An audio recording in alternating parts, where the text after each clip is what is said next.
30 years ago, if you told us we'd be learning and socializing in a virtual world, I'd assume you were talking about the latest sci-fi movie. Well, now the fantasy is real and VR is here. Take a look. Whether it's working out in a simulated gym, learning in a virtual classroom, or walking through a computer-generated build site, it's becoming clear that with virtual reality, the sky is the limit. Even the military is getting in on the action using VR therapy to help the VA. An estimated 171 million people worldwide are using VR, but with more users comes more complications. Headlines across the globe are highlighting horrible headset injuries, and the trend of crashing into things while in the metaverse has inspired a 31% rise in insurance claims. But that wasn't enough of a concern. Metaverse users have reported experiencing groping and sexual harassment with little to no recourse. Are these just growing pains of a new medium or warning signs of what's to come? Wow, Dr. Ish, crazy stuff. It really is. I mean, how real is it? It's that Clint Eastwood movie, The Good, the Bad, and the Ugly, right?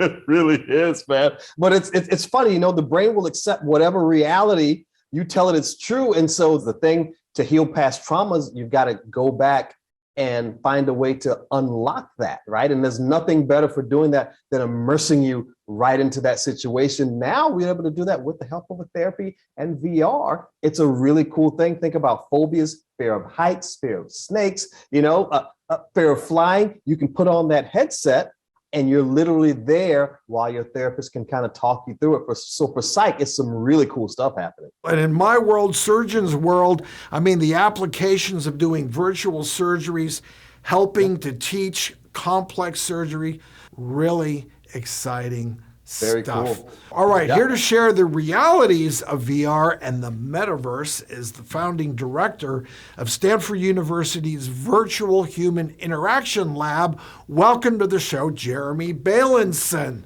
Jeremy, how are you? Hey, Jeremy. I'm doing fantastic. Thanks for having me. Great to be here. Yes, sir. Now, Jeremy, let's start with the basics. What actually is virtual reality and the metaverse?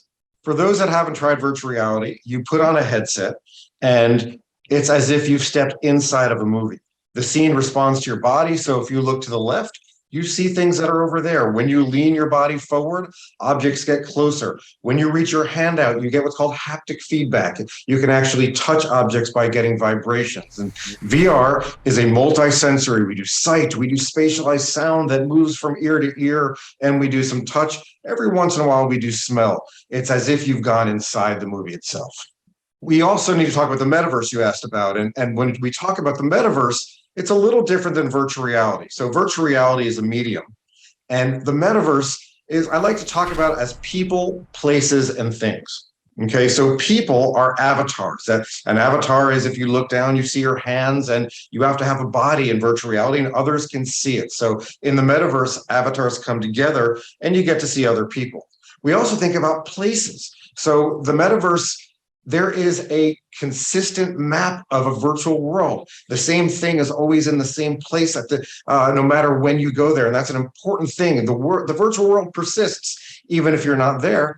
And then we think about things. Things are virtual objects, and a lot of people talk about NFTs, non-fungible tokens, which is a fancy word for a 3D model. It could be a couch, it could be a baseball that somebody hit in a virtual game, but it's got an identity that can be moved around. So the metaverse simply, because a lot of people hear this word and they're confused by it, it's just people, places, and things in VR.